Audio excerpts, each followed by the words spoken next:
এরকম হতে পারে না। এবার কি হবে? আমার খুব বড় ভুল হয়ে গেছে।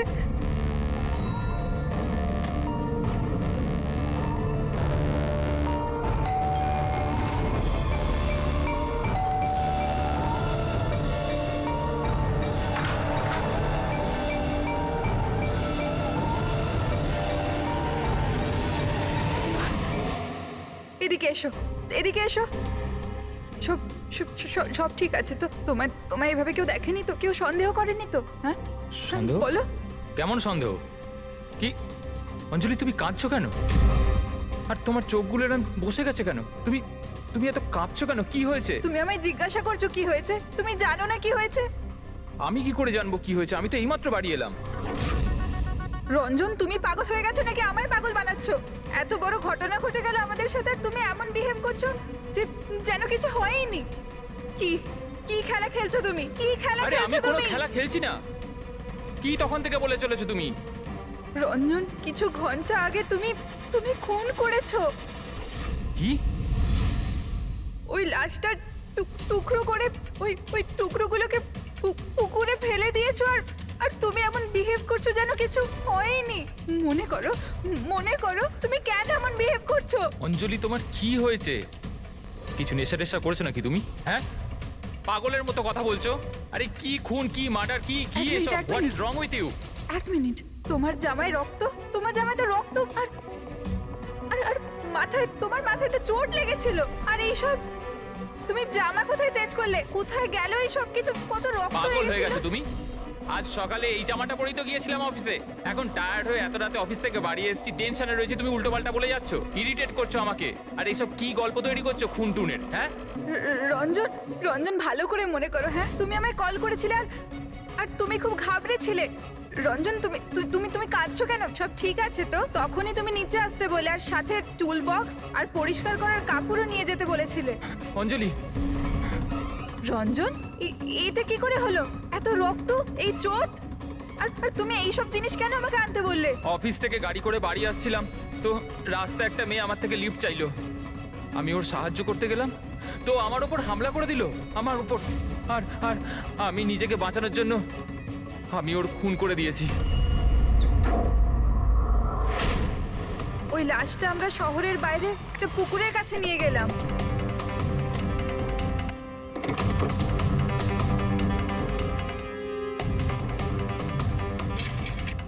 আর সেখানে তুমি বলার পর আমরা লাশটাকে টুকরো টুকরো করেছিলাম, সেগুলো প্লাস্টিক ব্যাগের মধ্যে ঢুকিয়ে আর আর ওই পুকুরে ফেলে দিলাম। আর তারপরে তুমি আমায় বাড়িতে ড্রপ করে দিলে আর তুমি বলেছিলে যে তুমি একটু পরেই বাড়ি চলে আসবে। তুমি আমায় এটা বলতে চাইছো যে যাকে আমি চিনতামই না আমি তার খুন করে দিয়েছি? হয় তুমি স্বপ্ন দেখছো, নয়তো তোমার মাথায় কিছু একটা চলছে, সেটা আমি জানি না। আর যদি তোমার কথায় একটুও সত্যতা থাকে, can you prove it? I will.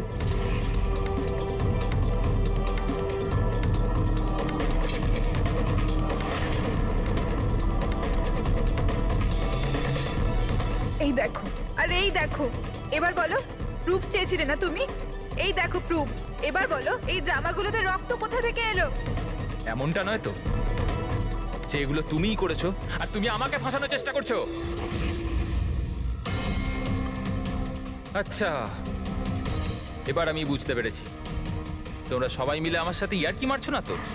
ওখানে অফিসেও আমার কলিগেরা এক মাস ধরে উল্টো পাল্টা বলেই চলেছে যে আমি তোকে ওখানে দেখেছি, আমি তোকে এখানে দেখেছি। আর আমি বলে বলে হাঁপিয়ে যাচ্ছি যে আমি ওখানে ছিলামই না। কিন্তু এখন যেটা তুমি করছো না, এটা কিন্তু ভুল করছো।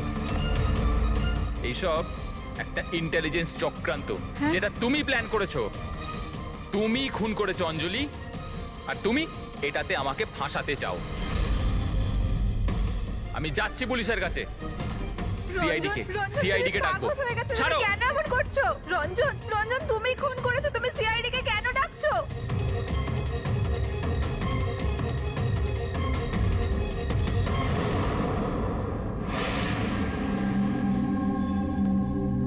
তার মানে আপনি বলতে চাইছেন যে আপনি আপনার স্বামী মানে এনার সাথে মিলে একটা মেয়ের লাশ এই শহরের বাইরে মানে একটা লেকে ফেলেছেন? হ্যাঁ স্যার, আমি এটাই বলছি।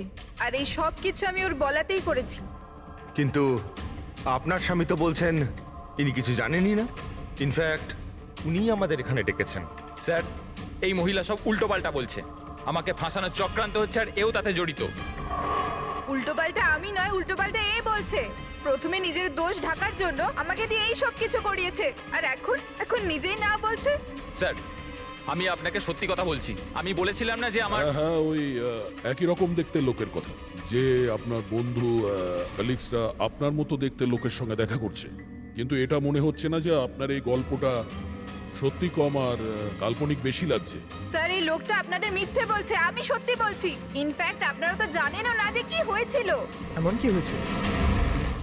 স্যার, রঞ্জন আমাকে টুল বক্স আর একটা কাপড় নিয়ে নিচে পার্কিং এ ডেকেছিল, আর ওখানেও আমাকে বললো যে ও একটা মেয়েকে খুন করে ফেলেছে। সেখানে আমরা লাশের টুকরো করে জলে ফেলে দিয়েছিলাম। স্যার প্লিজ আমায় বিশ্বাস করুন স্যার, একই রকম দেখতে একটা লোক এরকম করছে, আর না হলে সবাই মিলে চক্রান্ত করছে যেটাতে আমাকে ফাঁসানো হচ্ছে। এক মিনিট, এক সময়ের জন্য চুপ থাকুন, আর আপনি আপনার গাড়ির চাবিটা দিন এক্ষুনি, এই মুহূর্তে। আর এখান থেকে লিখে যাব। একবার এই এভিডেন্সগুলো ফরেন্সিক ল্যাবে যাক, তাহলেই আমরা জেনে যাব যে আপনাদের দুজনের মধ্যে কে সত্যি বলছে আর কে মিথ্যে বলছে।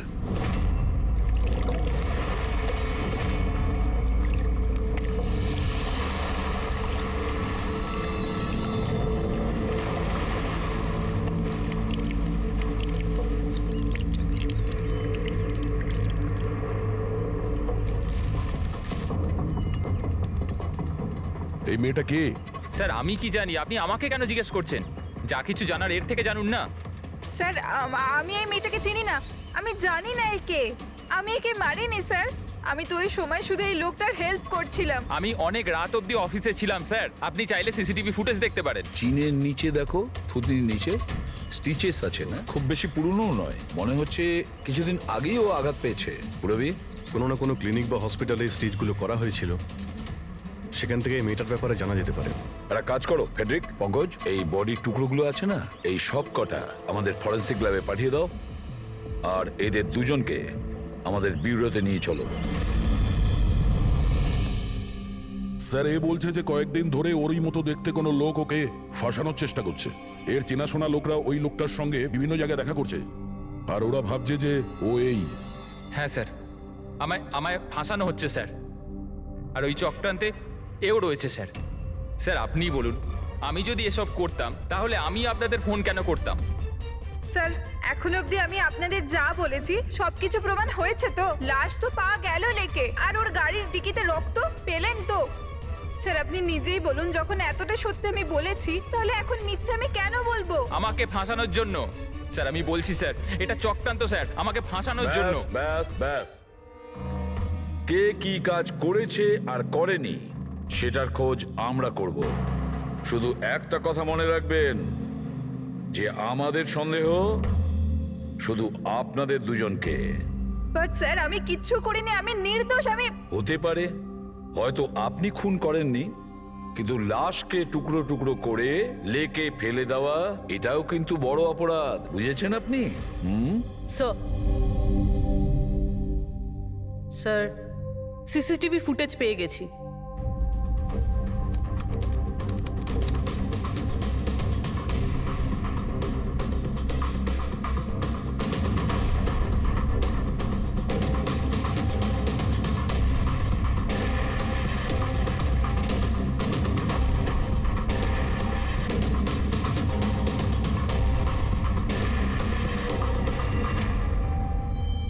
এ তো খালি।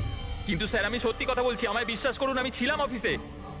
আমি বুঝতে পারছি না কেন আমায় দেখা যাচ্ছে না স্যার। মিস্টার রঞ্জন, আইন বিশ্বাসের ওপর চলে না, প্রমাণ চাই।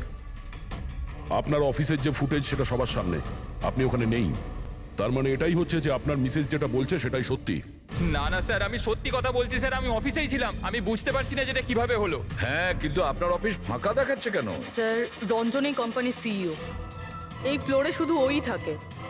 ও ছাড়া একজন পিয়নও আছে, সে সেদিনকে ছুটিতে ছিল। আচ্ছা, রঞ্জন বাবু ঠিক ওই দিনেই আপনার পিয়ন অ্যাবসেন্ট কেন? স্যার আমি সত্যি বলছি স্যার, আমি অফিসে ছিলাম। মিস্টার রঞ্জন, নিজেকে নিরপরাধী প্রমাণ করবার জন্য কোনো রকম প্রমাণ আপনার কাছে নেই, বুঝেছেন? আরে কুন্দন, ভালো হয়েছে তুই এসে গেছিস ভাই। এরা বলছে যে আমি কারো খুন করেছি। আরে আমি কাউকে কিভাবে মারতে পারি বল না, বোঝা না ভাই। এ করতে পারে না স্যার। স্যার, এই জীবনে একটা মাছি পর্যন্ত মারেনি। হ্যাঁ, এটা ঠিক যে ও মাঝে মাঝে খুব রেগে যায়, রাগকে কন্ট্রোল করতে পারে না।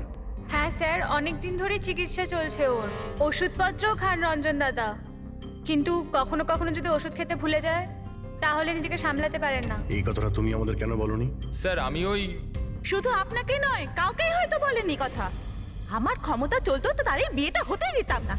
আমি তো আমার মেয়ের কাছে হেরে বসে আছি। এই লোকটা তো একটা সাইকো সাইকো। এই রঞ্জন একজন মানসিক রুগী। এর পার্সোনালিটি ডিসঅর্ডার আছে। এর মাথা তো সেটাই মনে রাখে যেটা ও মনে রাখতে চায়, বাকি সমস্ত কথা তো এ ভুলে যায়। হতেই পারে স্যার যে খুনটা এই করেছে আর ভুলে গেছে। ব্যাপারটা হচ্ছে যে আমি আগে অসুস্থ ছিলাম, কিন্তু তারপর আমি ঠিক হয়ে গেছিলাম। আপনি এরম কেন বলছেন?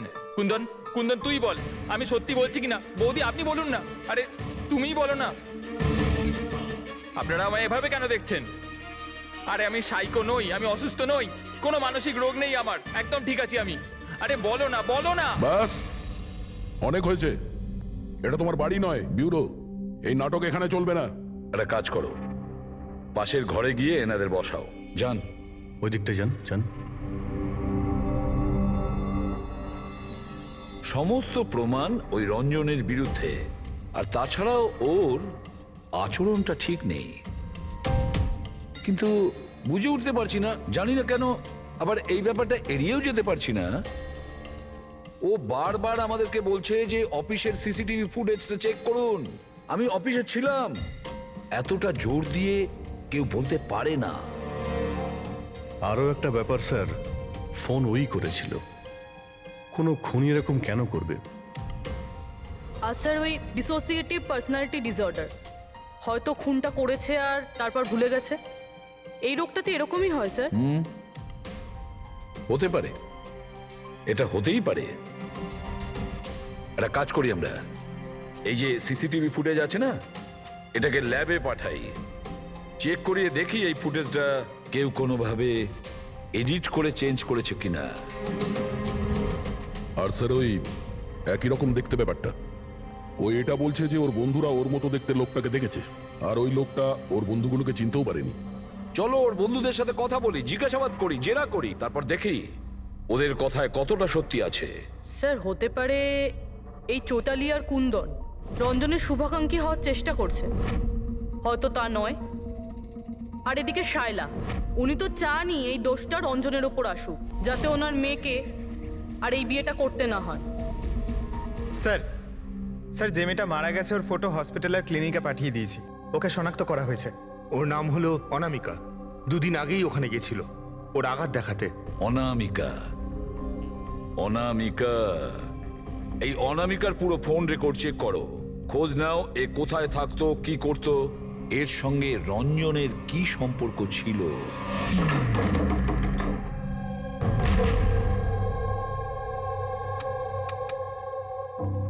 স্যার, অনামিকা হসপিটালে এই অ্যাড্রেসটাই দিয়েছিল। এবার কি করি? দেখা যাক, কোনো প্রমাণ নিশ্চয়ই পাবো। একটু আশেপাশে দেখো কোনো প্রতিবেশী আছে কিনা।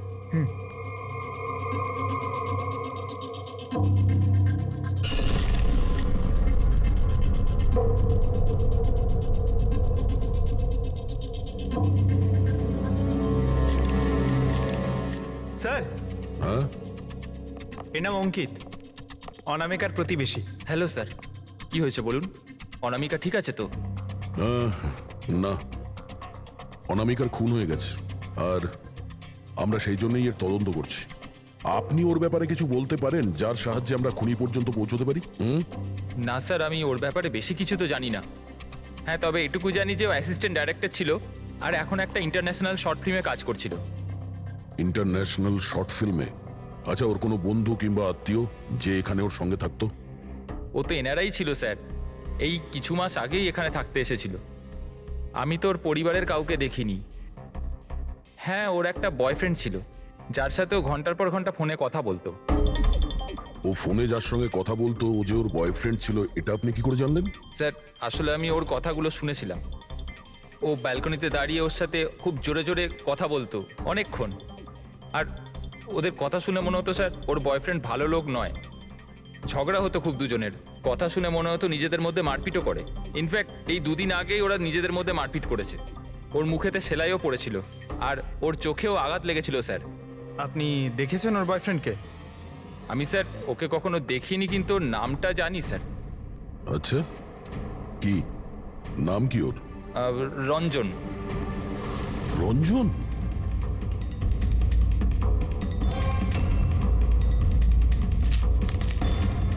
স্যার, হ্যাঁ, এই দেখুন, এই অনামিকার পাসপোর্টে এই বার্সেলোনার ভিসা লাগানো রয়েছে। বার্সেলোনা? এ কি স্পেনে যেতে চাইছিল নাকি? স্যার অনামিকা স্পেন থেকেই এসেছিল স্যার, আমি ওদের কথা শুনেছিলাম। স্যার ও বিরক্ত হয়ে গেছিল রঞ্জনের জন্য, সারা জীবনের জন্য স্পেন ফিরে যেতে চাইছিল। স্যার, আমার মনে হয় ওর খুন রঞ্জনই করেছে। ও চাইতো না যে ও স্পেনে চলে যাক।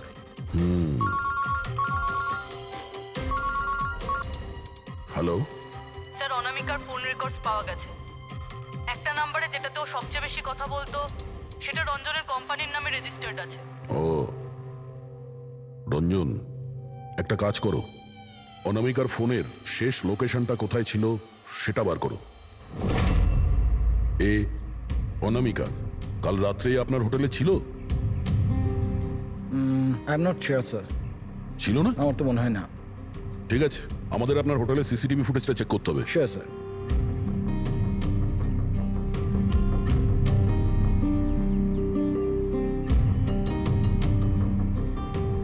এই তো অনামিকা।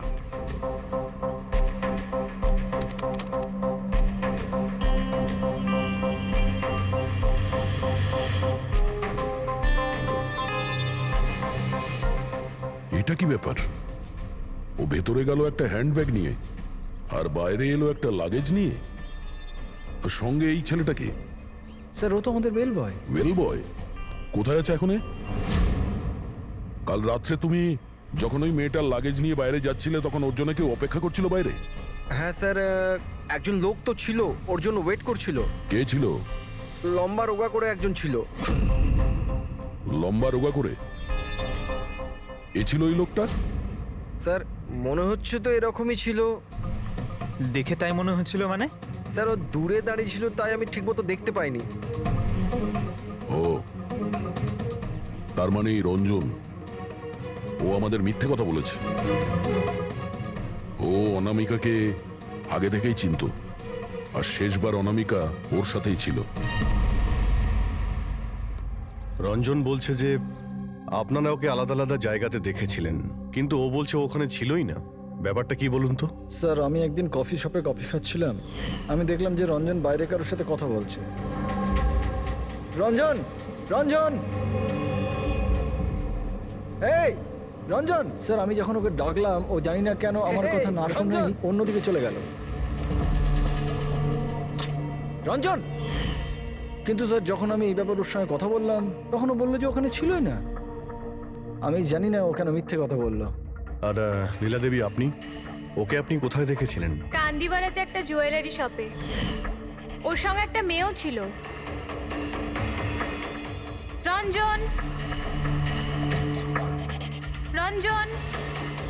আচ্ছা, এই মেয়েটা ছিল কি? হ্যাঁ স্যার, এই মেয়েটাই ছিল। কিন্তু যখন ওর সঙ্গে আমি ফোনে কথা বললাম, বলতে শুরু করলো আমি তো ওখানে ছিলামই না। আর তোমার সঙ্গে কি এটাই ঘটেছে? হ্যাঁ স্যার, ও বাজারেতে আমার সামনে দিয়ে যাচ্ছিল, আমি ওকে হাত দেখালাম, হাই বললাম, মদন রে, কিন্তু ও সরাসরি আমায় ইগনোর করলো, অটোতে বসলো, চলে গেল। এদিকে দেখ ভাই, আমি রঞ্জন, রঞ্জন! ঠিক আছে, thank you very much. Sir এদের কথা শুনে মনে হচ্ছে রঞ্জন ইচ্ছে করে ওদের সামনে এসেছিল আর এরকম বিহেভিয়ার করেছে। কিন্তু অভিজিৎ, কি কারণ হতে পারে? এরকম ব্যবহার কেন রঞ্জন করেছিল? না না না না, কিছু না কিছু গোলমাল তো নিশ্চয়ই আছে অভিজিৎ। যেখানে যেখানে এরা রঞ্জনকে দেখেছে না, দেখি ওখানে কোনো সিসিটিভি ফুটেজ পাওয়া যায় কিনা।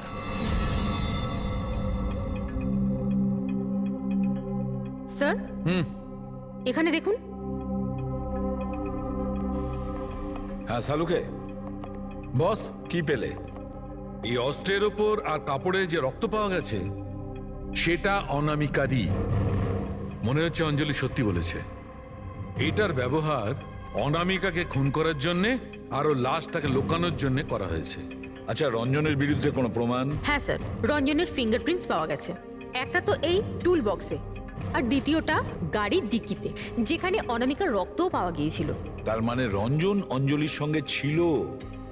এটা তো খুব সহজ সরল প্রমাণ। অঞ্জলি সত্যি কথা বলা আর রঞ্জনকে খুনি প্রমাণ করা। কিন্তু বস, আরো অনেক কিছু পাওয়া গেছে। কি?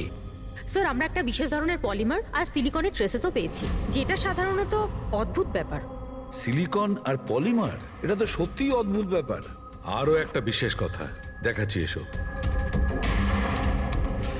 এই কেমিক্যাল, বস, এই বিশেষ কেমিক্যালটা আমরা সব জায়গায় পেয়েছি। কাপড়ে, টুল বক্সে, অস্ত্রের উপর, সব জায়গায়। আর এটা ছাড়া এই দেখো, এই কিছু সায়ানাইড, কিছুটা ক্লোরাইড, এইসব কেমিক্যাল। সবচেয়ে বড় কথা হচ্ছে এই যতগুলো কেমিক্যাল আছে এই সিচুয়েশনে এখানে এগুলো থাকাই উচিত নয়। রঞ্জন, এই রঞ্জনের স্বাধীন থাকা চলবে না। রঞ্জনের একা থাকা খুবই বিপজ্জনক। অনামিকার প্রতিবেশীরা বলছে যে তুমি অনামিকার বয়ফ্রেন্ড। না স্যার, কিন্তু তুমি ওকে অনেক মারধরও করতে। না না, এটা একদম মিথ্যে স্যার, ভুল কথা এগুলো। লোকে আমার নামে বিভিন্ন কথা বলে বেড়ায়, কিন্তু সত্যিটা তো হলো যে আমি কোনো অনামিকাকে চিনি না। আচ্ছা, এই তোমার ক্রেডিট কার্ডের বিলস, এগুলো তো চেনো না? এই দেখো, এই অনামিকার বার্সেলোনার ফ্লাইটের টিকিট তোমার ক্রেডিট কার্ড থেকে কেনা হয়েছে। আর ও যে নাম্বারটায় ঘন্টার পর ঘন্টা কথা বলতো সেটা তোমার কোম্পানির নামে রেজিস্টার করা আছে। আর সব থেকে বড় কথা, তোমার গাড়ির ডিকিতে অনামিকার রক্তের ছাপ পাওয়া গেছে। আর তুমি কি মনে করছো যে আমরা ওর কথা শুনে তোমার উপর দোষ চাপাচ্ছি? এই সমস্ত প্রমাণই যথেষ্ট এটা প্রমাণ করার জন্য যে তুমি অনামিকাকে খুন করেছো। না স্যার, আমি কারোর খুনটুন করিনি। আর স্যার, এই ক্রেডিট কার্ড, স্যার আমার কাছে তো অনেক ক্রেডিট কার্ড আছে স্যার। আর স্যার, আমি আজ অব্দি আমার ক্রেডিট কার্ড দিয়ে কখনো বার্সেলোনার টিকিট বুক করিনি। তাহলে উল্টোপাল্টা কথা বলা বন্ধ করো রঞ্জন। অনামিকা তোমার গার্লফ্রেন্ড ছিল আর তোমার জন্য বিপদ হয়ে দাঁড়িয়েছিল, আর ওর হাত থেকে মুক্তি পাওয়ার জন্য তুমি ওকে খুন করে দিলে। আর শুধু খুন করলে না, তার সাথে আমাকেও ফাঁসিয়ে দিলে। না, আমি এরম করিনি অঞ্জলি, আমার কথাটা বোঝার চেষ্টা করো তুমি। বৌদি, মানছি যে সমস্ত প্রমাণ এটাই ইঙ্গিত করছে যে রঞ্জনী খুনটা করেছে, কিন্তু কিছু প্রমাণিত হয়নি এখনো। আপনারা প্লিজ আমাদের কাজ করতে দিন। দেখো রঞ্জন, তোমার নির্দোষ হওয়ার কোনো প্রমাণ তোমার কাছে নেই। আর খুনের সময় তুমি কোথায় ছিলে এর কোনো সাক্ষীও নেই। আর তোমার ওই অফিসে সিসিটিভি ক্যামেরা ফুটেজ, ওর মধ্যে তুমি উধাও। অনামিকার হোটেলের বাইরে তোমার গাড়ির দাঁড়িয়ে থাকা, তোমার গাড়ির ডিকিতে অনামিকার রক্ত পাওয়া, ফোন রেকর্ড, ক্রেডিট কার্ড বিলস, তোমার বাঁচার আর কোনো রাস্তা নেই। এই একই রকম দেখতে অ্যাঙ্গেলটা একবার পরিষ্কার হয়ে যাক, তারপর তোমাকে অ্যারেস্ট না করার কোনো কারণ আমাদের কাছে থাকবে না। ততক্ষণের জন্য তুমি এখানে নিজের বাড়িতেই নজরবন্দি থাকবে, ফ্রেডির তত্ত্বাবধানে। আর আপনারা তদন্ত শেষ না হওয়া পর্যন্ত আপনাদের মধ্যে কেউ এখান থেকে যাবেন না। ফ্রেডি, নজর রেখো। Sir, sir please sir, sir আমার কথাটা বোঝার চেষ্টা করুন, আমি কিচ্ছু করিনি। পুরবী, তুমি কি বলছো তুমি খেয়াল করেছো? হ্যাঁ স্যার, স্যার ইমেজ ফরেন্সিক এক্সপার্টরা কনফার্ম করেছেন এই রঞ্জনের ফুটেজের সাথে এডিট করা হয়েছে। এই ফুটেজটায় কিছু আউট অফ ফোকাস ব্যাপার আছে, যেটা থেকে এটা প্রুফ হয় যে এখানে কেউ একজন ছিল, যেটাকে খুবই ভালোভাবে ডিলিট করা হয়েছে। অন্য আর কেউ নয়, ও রঞ্জনই হবে। তার মানে ওর এই একই রকম দেখতে গল্পটা সত্যি। অনামিকার খুনের সময় ও অফিসেই ছিল। তাহলে ওর খুন কি করে করবে? একটাই লোক একই সময়ে দু জায়গায় কি করে হতে পারে? স্যার, স্যার সেই সব সিসিটিভি ফুটেজ পেয়ে গেছি যেখানে রঞ্জনের বন্ধুরা রঞ্জনকে দেখেছিল। কফি শপ, জুয়েলারি শপ আর মার্কেটে। দরজা খোলো, বাইরে বেরোতে দাও। আরে কেন আমাকে আটকে রেখেছো? খোলো, আমি বলছি খুলে দাও। এটা কি হচ্ছে? ওর আবার আগের মতো অবস্থায় নেই তো? খোলো। সে কি? তাহলে তো ওনাকে দরজাটা কাবুতে খুলছো না আনার কেন? নিশ্চয়ই কোনো উপায় থাকবে। শুধু একটাই ওষুধ আছে, খোলো। ঘুমের ইনজেকশন। খোলো, আমি বলছি দরজাটা খোলো। আরে এইভাবে কেউ কাউকে আটকে রাখে নাকি? আমার তো খুব ভয় লাগছে। আমি দরজা ভেঙে মাথা দেবো, খারাপ খোলো হয়ে গেলো, এক্ষুনি। আবার কিছু করে নেবে না তো? সব এক একটা রত্ন বলছি এখানে, দরজাটা খোলো। আমি দেখছি।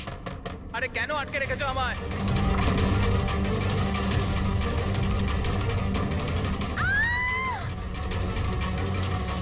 এই রঞ্জন, এই রঞ্জন, রঞ্জন দাঁড়াও বলছি। মা মা মা আস্তে আস্তে আস্তে, ও মাই গড, এটা কি করে হলো? আমি ডাক্তারের খবর দিচ্ছি। হ্যাঁ, তুমি ঠিক আছো তো মা? ও মাই গড, কি করে লাগলো তোমার? স্যার এটা কফি শপের ফুটেজ।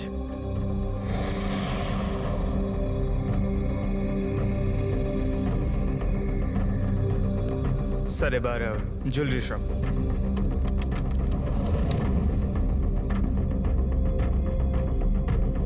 এ তো সঙ্গে অনামিকাও ছিল। এখনো পর্যন্ত সবকিছু তো নর্মালি লাগছে।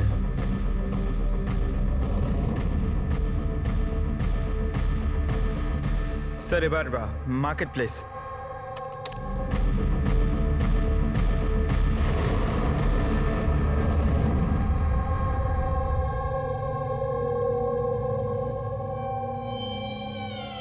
পঙ্কজ, একটু রিওয়াইন্ড করো। হ্যাঁ, আগে ওই রঞ্জনকে জুম করো।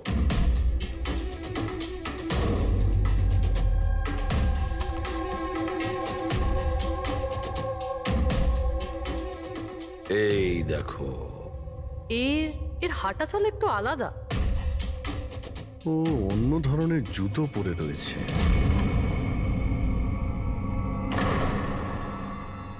কিন্তু এটা কি?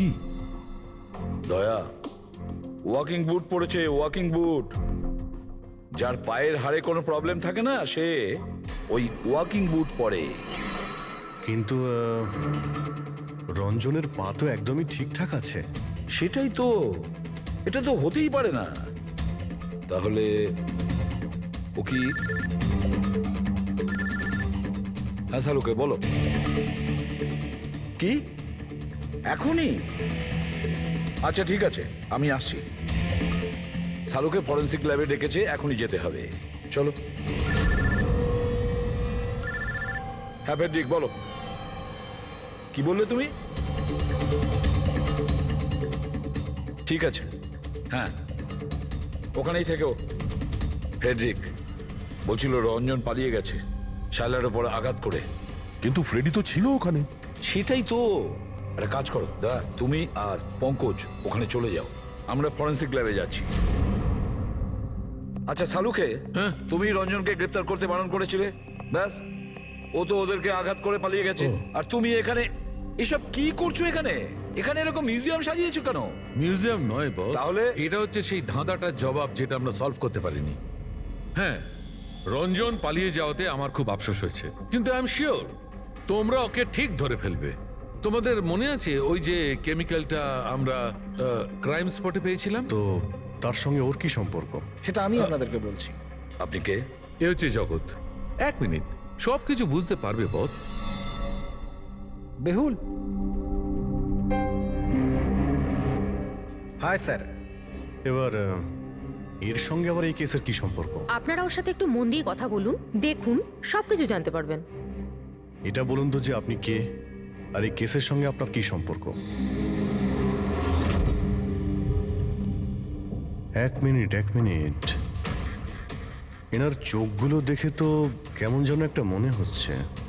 শুধু চোখই নয়, এনার তো পুরো মুখের মধ্যেই কিছু গোলমাল আছে অভিজিৎ, ফেসের ওপরে গোলমাল আছে।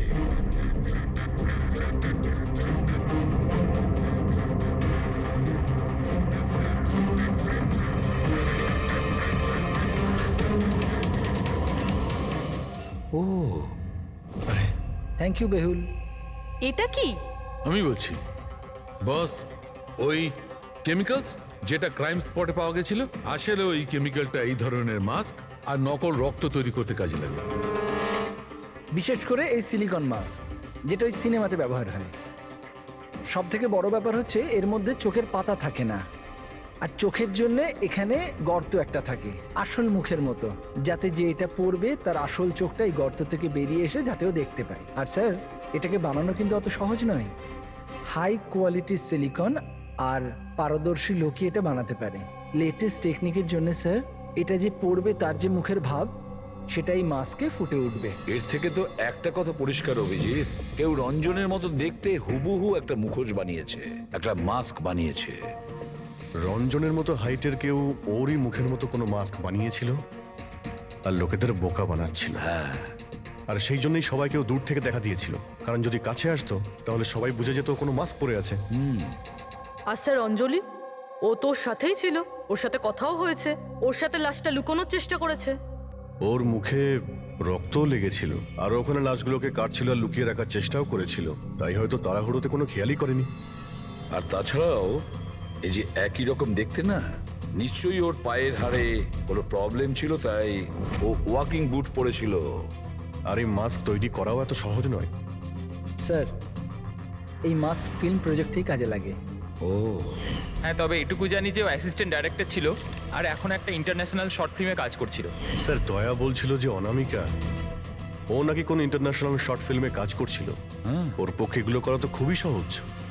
তার মানে ও রঞ্জনের গার্লফ্রেন্ড ছিল না, ওকে নিজেরই খুনে ফাঁসানোর চেষ্টা করেছিল। সেই জন্যই ও বেলবয়কে গাড়ি অব্দি নিয়ে গিয়েছিল। স্যার নিজের প্রতিবেশীর সামনে রঞ্জনের সাথে ফোনে কথা বলার নাটক করেছিল। মানলাম অভিজিৎ, আমি মানলাম, কিন্তু কেউ নিজের মৃত্যুর ষড়যন্ত্র নিজে কেন করবে? মানে আমি বলতে চাইছি, অনামিকা তার নিজের মৃত্যু কেন নিজে ডেকে আনবে? না না না না, কিছু তো একটা গোলমাল আছেই। কেউ তো একজন আছে যে অনামিকাকে শিখণ্ডি খাড়া করেছে, আর সেই পুরো কেসটার মাস্টার মাইন্ড, বুঝেছো? আপনাদের মাথা খারাপ আছে? ফ্রেডি ইনজেকশন নেওয়ার জন্য ভেতরে গেছে আর তোমরা ওই লোকটাকে ছেড়ে দিলে। আমরা তোকে পালাতে দিইনি, আমরা কি দরজা খোলার কি দরকার ছিল? ওই লোকটা যে মানসিক অবস্থা নিয়ে এখান থেকে পালিয়ে গেছে, কে জানে কার সাথে কি করে দেবে। শায়লা দেবীর ওপর হামলা করেই দিয়েছে। স্যার, একটা কথা বুঝতে পারলাম না, ওরা তোমাদের দুজনের সামনে থেকে পালালো আর তোমরা ধরতে পারলে না ওদের? স্যার, আমরা খুব ভয় পেয়ে গেছিলাম, আর সব কিছু এত তাড়াতাড়ি হলো। স্যার, আমরা যদি মাঝখানে আসতাম তাহলে আমাদের উপরও তো হামলা করতে পারতো না স্যার। হ্যাঁ, যেমন ভাবে আন্টিকে হামলা করেছিল আমাদেরও করতে তাহলে। হ্যাঁ, এক মিনিট, শায়লা দেবীর ওপর হামলা? কিন্তু কিভাবে? ওর কাছে অস্ত্র কি করে এলো? এখানে তো কোনো অস্ত্র ছিল না, আমরা সমস্ত অস্ত্র সরিয়ে দিয়েছিলাম। হ্যাঁ স্যার, শুধু ঘরে কেন, কিচেনেও সবজি কাটার কোনো ছুরি পর্যন্ত নেই।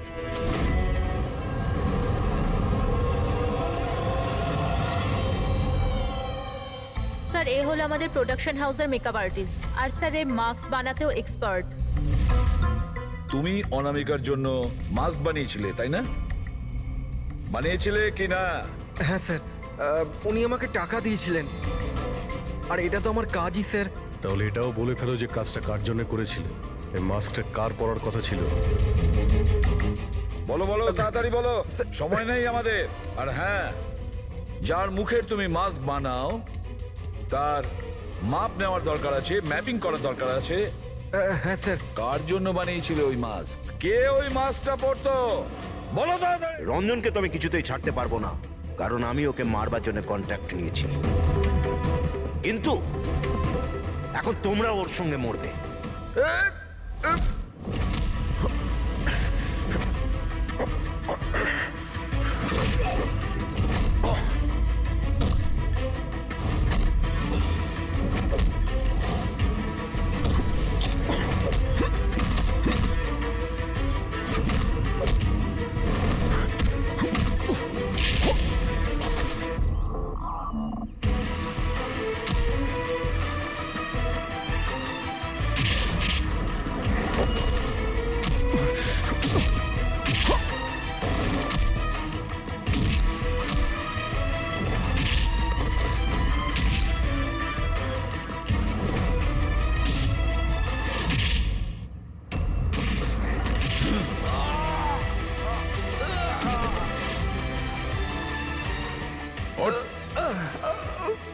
তোকে মারার কন্ট্রাক্ট দিয়েছিল? হ্যাঁ, কে দিয়েছিল? অনামিকা মারা যাওয়ার পরেও তোমাদের প্ল্যান চালু আছে। কে মাস্টার মাইন্ড? আমায় ক্ষমা করে দাও মা, তোমার মতের বিরুদ্ধে গিয়ে বিয়ে করে আমি অনেক বড় ভুল করে ফেলেছি। কখনো ভাবতেও পারেনি যে ও এসব করতে পারে। রঞ্জন কোথায়? ওকে পেলেন না আপনারা? পাওয়া গেছে রঞ্জনকে। আপনারা সবাই এটা জেনে হয়তো অবাক হবেন যে রঞ্জন নির্দোষ, এটা আপনারা কি বলছেন? খুন রঞ্জনই করেছে? একদম না, রঞ্জন খুন করেনি। খুন করেছে আপনাদের মধ্যেই কেউ একজন। আমরা? কিন্তু আপনি তো জানেন যে এদের সবার উপস্থিতিতেই রঞ্জন আমাকে আঘাত করেছে। কি করে করলো? মানে কোন জিনিস দিয়ে আপনার উপরে আক্রমণ করেছিল? আমি বলেছিলাম না যে ও ছুরি দিয়ে আমাকে আঘাত করেছিল। কিন্তু ছুরি তো ছিল না ঘরে, আমরা সমস্ত অস্ত্র সরিয়ে দিয়েছিলাম আগে থেকেই। আপনার এই আঘাত ছুরি দিয়ে নয়, বরং নেইল ফাইল, নখ কাটার জন্য যেটা ব্যবহার করা হয়, আপনার এই আঘাত সেটা থেকে লেগেছে। মনে হচ্ছে উনি এখনো কনফিউজড। কোনো ব্যাপার নয়, ওনাকে আমরা সাহায্য করছি। ফ্রেডি,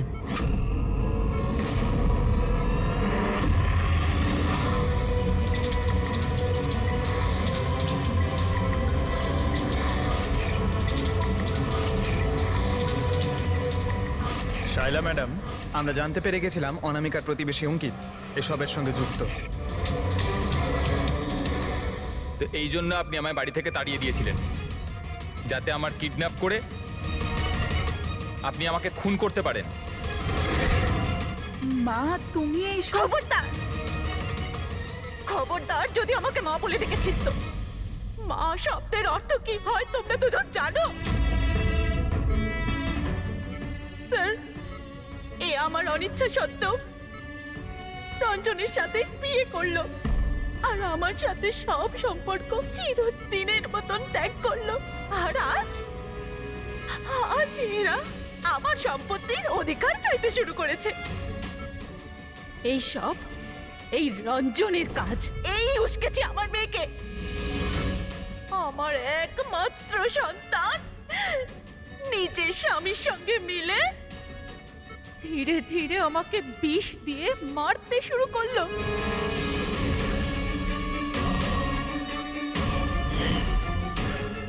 দুভোটা তাড়াতাড়ি করো অঞ্জলি, এটা নিয়ে গিয়ে মায়ের ঘরে রেখে দাও, যাও।